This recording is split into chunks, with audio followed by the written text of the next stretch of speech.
Hello बच्चों। तो आपका एग्ज़ाम कैसा गया इंग्लिश का? आई होप सबका अच्छा ही गया होगा। तो अब जो है आपका मैथ का एग्ज़ाम है। तो मैथ का एग्ज़ाम में आपको यार 40 में 40 गेन करना है। आपको एग्ज़ाम में 40 आउट ऑफ 40 लाना है आपको एग्ज़ाम में।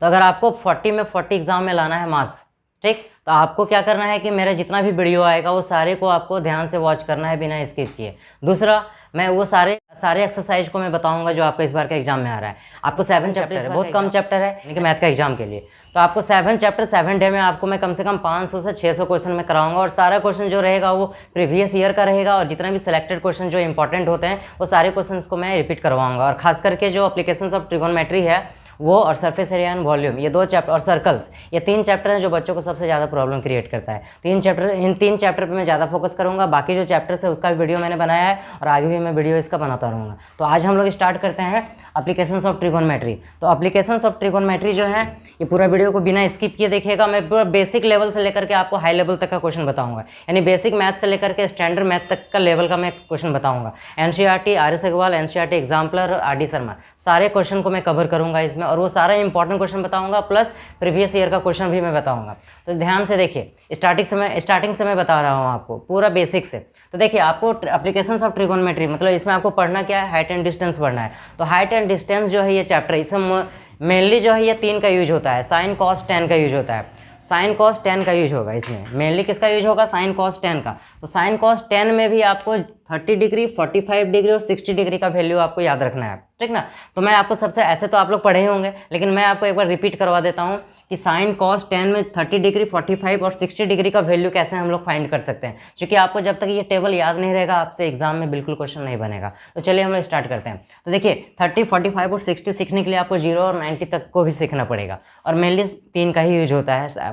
मैं जितना भी क्वेश्चन बताऊंगा इन तीनों का यूज करके ही बताऊंगा। साइन कॉस 10, ज़्यादा टेंशन नहीं लेना है। तो चलिए स्टार्ट करते हैं हम लोग। देखिए यहाँ पर सबसे पहले आपको एक चीज़ याद रखना है। क्या याद रखना है? 0/1। अगर 0/1 होता है तो इसका आंसर क्या आएगा?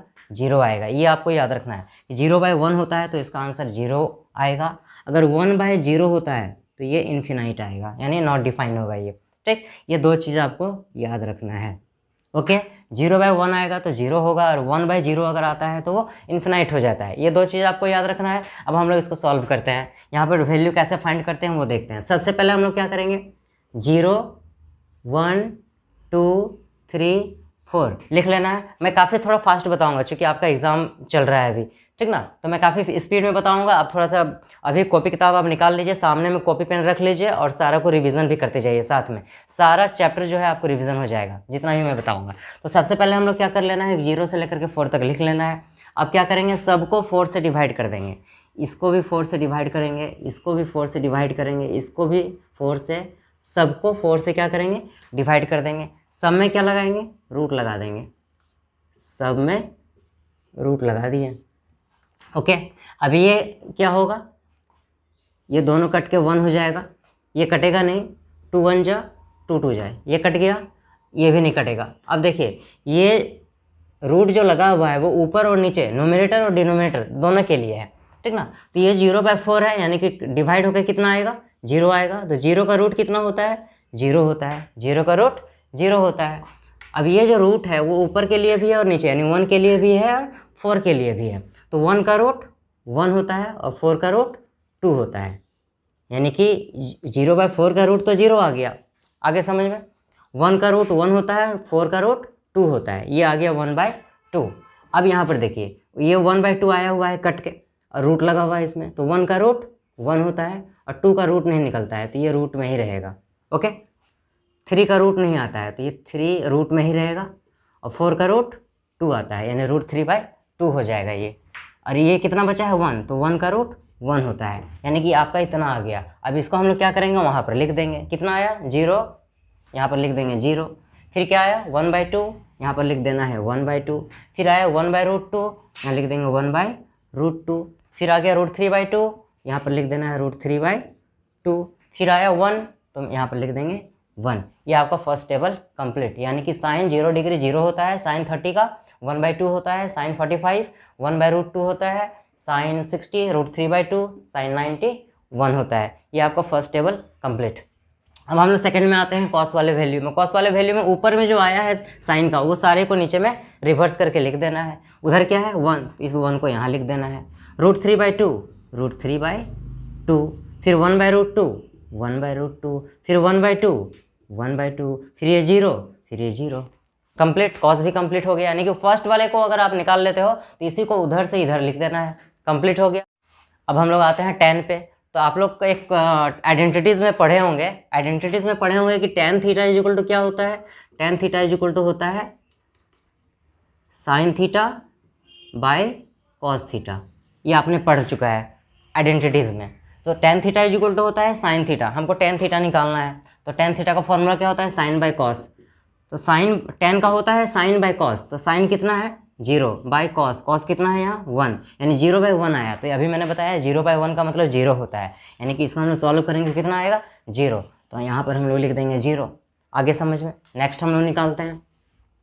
अब हम लोग इसका निकालते हैं 30 का। तो देखिए साइन का है 1/2, तो यहाँ लिख लेते हैं 1/2 बाय cos का कितना है √3/2।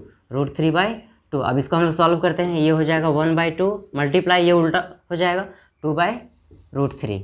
ये दोनों कैंसिल हो जाएगा, 1/√3 बच गया। यहाँ पर क्या हो जाएगा 1/√3, यानी tan 30 का कितना होता है 1/√3। ये हो गया। फिर हम लोग आते हैं नेक्स्ट पे। अब हम लोग साइन का कितना है 1/√2 अपॉन cos का कितना है 1/√2 सब कट के कितना हो जाएगा 1, ऑल आर सेम, ये हो जाएगा 1, यानी tan 45 का कितना होता है 1 वैल्यू होता है। अब हम लोग आते हैं 60 पे।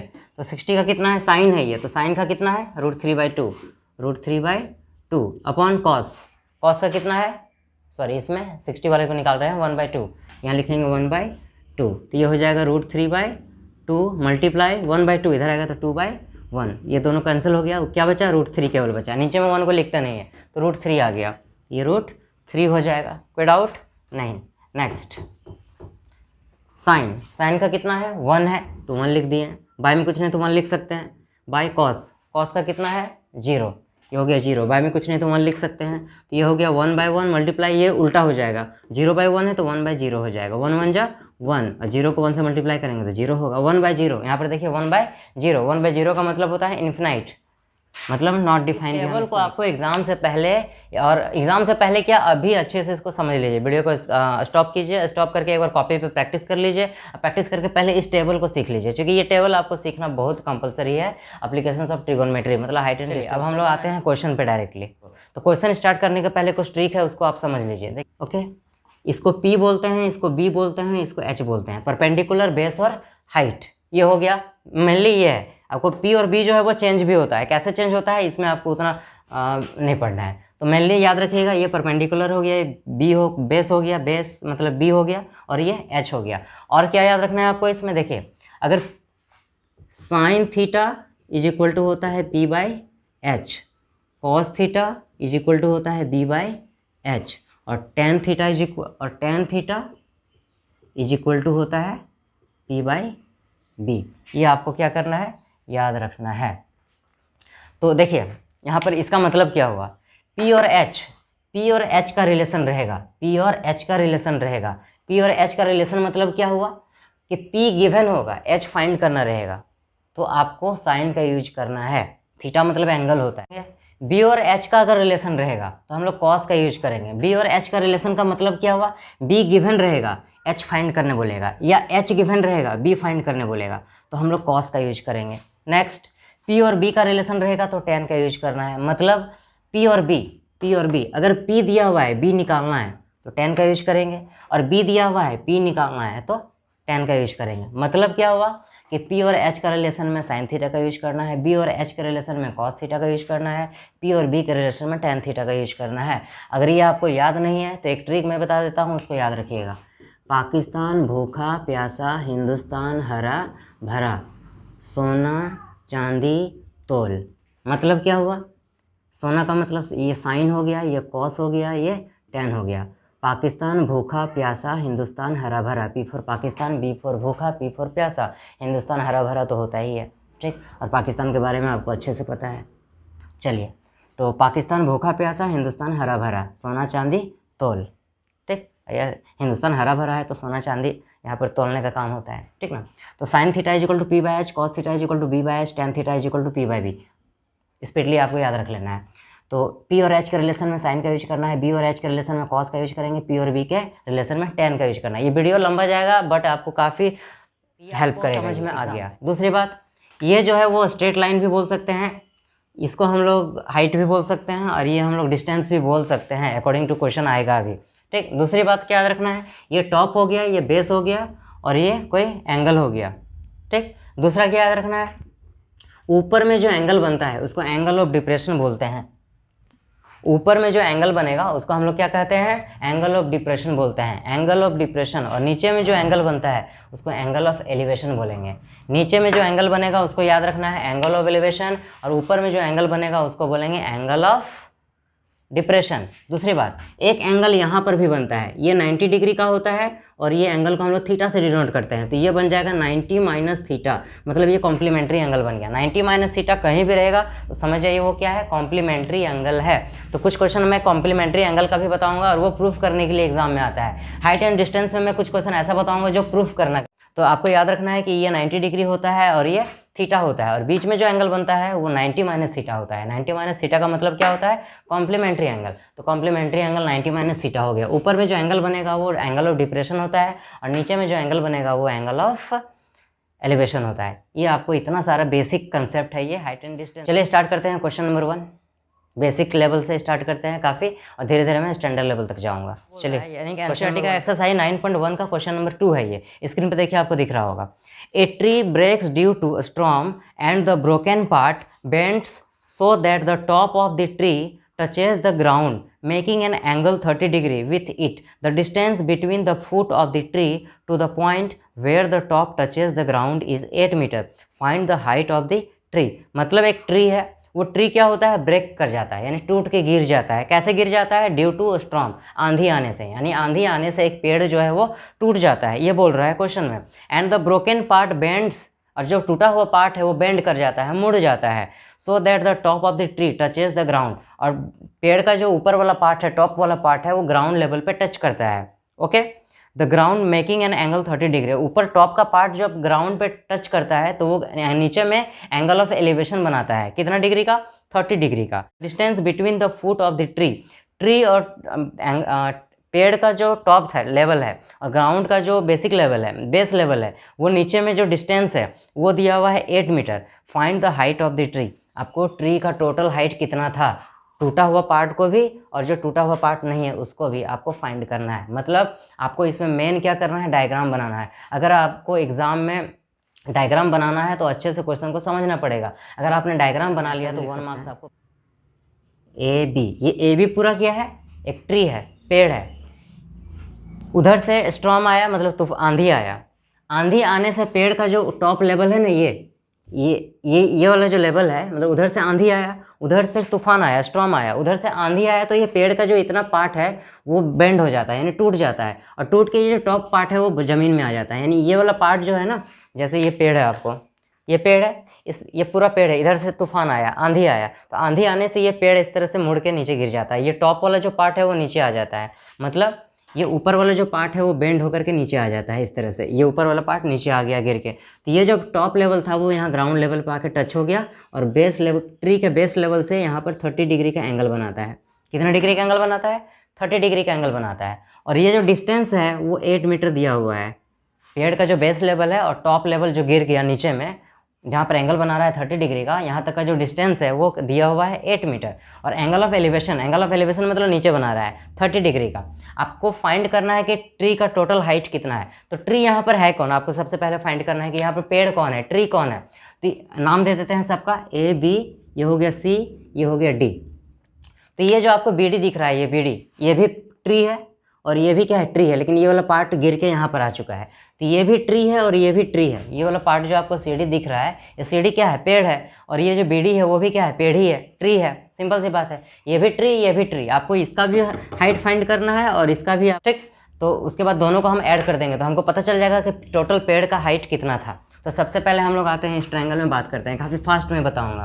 तो देखिए लिखेंगे सबसे पहले देखिए एग्जाम में आपको गिवन वगैरह सब कुछ लिख लेना है, क्योंकि मैं आपको काफ़ी स्पीड में बता रहा हूँ, काफ़ी शॉर्ट तरीके से बता रहा हूँ और इस तरह से बता रहा हूँ कि आपको समझ में भी आ जाए। गिवन वगैरह आपको एग्जाम में सारा कुछ बना के लिखना है, प्रोसेस वगैरह। इन ट्रायंगल का नाम क्या है, BCD। तो इन ट्रायंगल BCD, तो BCD में देखिए ये दिया हुआ है, ये निकालना है आपको। मैंने अभी बताया था यहाँ पर, इसको P बोलते हैं, इसको B बोलते हैं, इसको H बोलते हैं, या फिर ट्रायंगल ऐसा भी हो सकता है, ये P हो गया, ये B हो गया और ये H हो गया। ये चीज़ आपको पता होना है। तो ये दिया हुआ है, ये निकालना है। ये क्या है, पेड़ है, तो ये दिया हुआ है, ये निकालना है। ये P है और ये क्या है, B है। ये P है और ये B है। तो P और B में किसका रिलेशन यूज होता है, tan थीटा का। तो हम लोग किसका यूज करेंगे, tan थीटा। तो tan theta is equal to P/B। तो tan थीटा यानी एंगल कितना डिग्री दिया हुआ है, 30 डिग्री। तो tan 30 degree is equal to P। ये P कितना दिया हुआ है, कुछ भी नहीं दिया हुआ है, नाम क्या है, BD। तो हम लोग P की जगह BD लिख देंगे, BD/B। ये B कितना दिया हुआ है, 8 दिया हुआ है, बेस 8। tan 30 डिग्री का वैल्यू कितना होता है, 1/√3 होता है, is equal to BD/8। Cross multiply कर लेते हैं, BD को हम √3 से मल्टीप्लाई करते हैं, तो BD√3 इज इक्वल टू हो जाएगा 8। तो BD इज इक्वल टू क्या हो जाएगा, 8/√3 नीचे को लुढ़का देंगे, मीटर। यहाँ पर इसको हम अभी छोड़ देते हैं।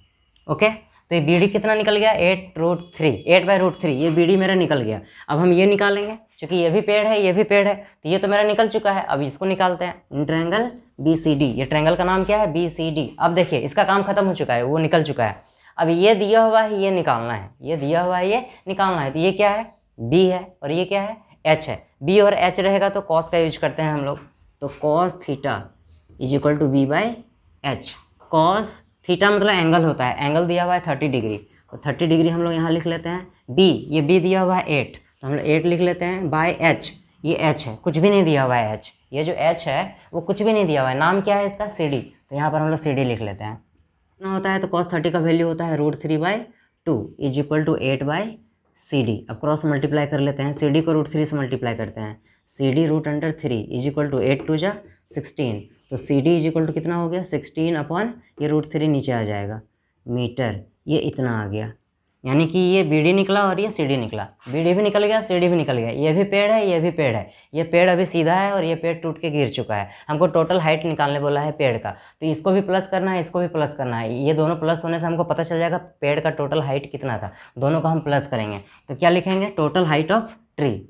इसका वैल्यू और इसका वैल्यू दोनों को हम प्लस कर देंगे। तो ये BD का वैल्यू कितना आया है, 8/√3। तो हम लोग लिखेंगे 8/√3 प्लस इसका CD का वैल्यू कितना आया है, 16/√3। 16/√3। तो दोनों का एलसीएम कितना हो जाएगा, √3। ऊपर में बचेगा 8 + 16 कितना हो जाएगा, टोटल 24। दोनों को रैशनलाइज कर देंगे, √3/√3। तो कितना होगा, 24√3 हो जाएगा। ये 24√3 और नीचे में √3 3 हो जाएगा, ये कट जाएगा, 3 8 जा 24, यानी 8√3 आ गया, 8√3 मीटर। यह आंसर हो गया। तो टोटल ट्री का जो हाइट है वो कितना है, 8√3 मीटर है। अगर आपका एग्जाम में √3 का वैल्यू अगर गिवन रहा, मतलब अगर आपका एग्जाम में बोल दिया कि टेक √3 इज इक्वल टू 1.73 इस तरह से, तो आपको √3 का वैल्यू को पुट करना पड़ेगा। मतलब आंसर आपका यहाँ पर फिनिश हो गया, आपको फुल मार्क्स मिल जाएगा, नो डाउट। बट आपको एग्जाम में अगर √3 का वैल्यू गिवन रहा कि इतना वैल्यू आप पुट कीजिए, ये तो आप क्या कीजिएगा, 8 की जगह 8 लिख दीजिए, मल्टीप्लाई ये √3 अगर गिवन है 1.73, तो 1.73 √3 का वैल्यू को आपको पुट कर देना है, दोनों को मल्टीप्लाई करके आंसर कर देंगे। ओके, बिल्कुल कंसेप्ट समझ में आ गया। हम लोग नेक्स्ट चलते हैं, आते हैं हम लोग एक्सरसाइज 9.1 एनसीईआरटी का एक्सरसाइज 9.1 का क्वेश्चन नंबर 5 पे हम लोग आते हैं। ये भी इंपॉर्टेंट क्वेश्चन है, सारे इंपॉर्टेंट क्वेश्चन को मैं आपको बताऊंगा इस एक्सरसाइज का, सारा इंपॉर्टेंट। इसके बाद मैं फिर RS अग्रवाल का भी वीडियो बनाऊंगा। तो चलिए हम लोग स्टार्ट करते हैं क्वेश्चन नंबर 5 को। स्क्रीन पर आप देख रहे हैं क्वेश्चन नंबर 5 आपको दिख रहा होगा। चलिए हम लोग क्वेश्चन को पढ़ते हैं। A kite is flying at a height of 60 metre above the ground. एक काइट है जो ग्राउंड लेवल से कितने मीटर की ऊंचाई पर उड़ रहा है, 60 मीटर के हाइट पर उड़ रहा है वो, ठीक। The string attached to the kite is temporarily tied a point on the ground, यानी inclination of the string with the ground is 60 degree. Find the length of the string as there is no slack in the string. एक kite है, एक पतंग है, यहाँ पर एक पतंग है, काइट है, ये पतंग है, ठीक। ये ग्राउंड लेवल है, यहाँ पर कोई लड़का है जो पतंग उड़ा रहा है, तो पतंग इस तरह से उड़ रहा है, ठीक। अब ये जो हाइट है, ये हाइट ग्राउंड लेवल से ये वाला हाइट, ये हाइट गिवन है, कितना गिवन है? ये हाइट जो है वो 60 मीटर है ना, 60 मीटर हाइट, ये हाइट जो है वो 60 मीटर है। और एंगल बना रहा है कितने डिग्री का? 5 नंबर में एंगल बना रहा है 60 डिग्री का, एंगल 60 डिग्री का बना रहा है। तो ये नाम दे दीजिए इसका ABC। ओके, तो देखिए ये ग्राउंड लेवल से इसका हाइट कितना है? 60 मीटर, जितना ऊंचा में पतंग उड़ रहा है। और ये धागा है उसका, स्ट्रिंग धागा, इस पर कोई ढीलापन नहीं है धागा पे। और ये धागा जो है ये उड़ रहा है इस तरह से, सीधा स्ट्रेच है। इस धागे की लंबाई हमको फाइंड करना है। ओके, मतलब ये दिया हुआ है, ये फाइंड करना है। ये है क्या? P है, और ये क्या है? H है। तो P और H का रिलेशन यूज हो रहा है। तो नॉर्मली हम लोग किसका यूज करेंगे? लिखेंगे सबसे पहले, काफ़ी सिंपल क्वेश्चन है ये। देखिए ये गिवन है, ये फाइंड करना है। ये हाइट है और ये धागे का डिस्टेंस है टोटल, मतलब कि ये P, इसको क्या बोलते हैं? P बोलते हैं, इसको H बोलते हैं। तो P दिया हुआ है, H निकालना है। P और H का रिलेशन लग रहा है, तो P और H का रिलेशन में हम लोग किसका यूज करते हैं? साइन का। तो हम लोग यहाँ लिखेंगे sine theta is equal to P/H।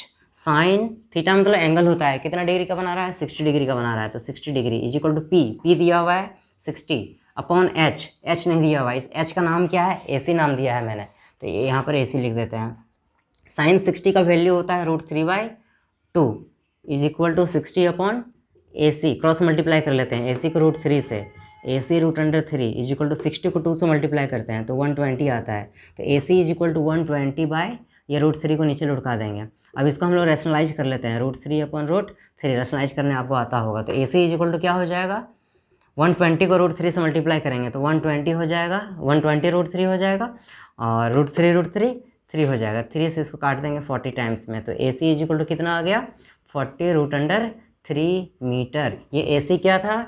धागे का लंबाई था, टोटल जो पतंग उड़ रहा है उस धागे का लंबाई था। तो लास्ट में हैंड्स लगा पे इतना ही मैं बताता हूँ। नेक्स्ट वीडियो पे मैं अभी बाकी क्वेश्चन में बताऊँगा। तो आपने अगर मेरे चैनल को सब्सक्राइब नहीं किया तो जल्दी से बेल आइकन और बेल आइकन को भी प्रेस कर लीजिए, जैसे मैंने अगला वीडियो अपलोड करूँगा तो आपको उसका नोटिफिकेशन भी मिल जाएगा। Thank you, bye bye.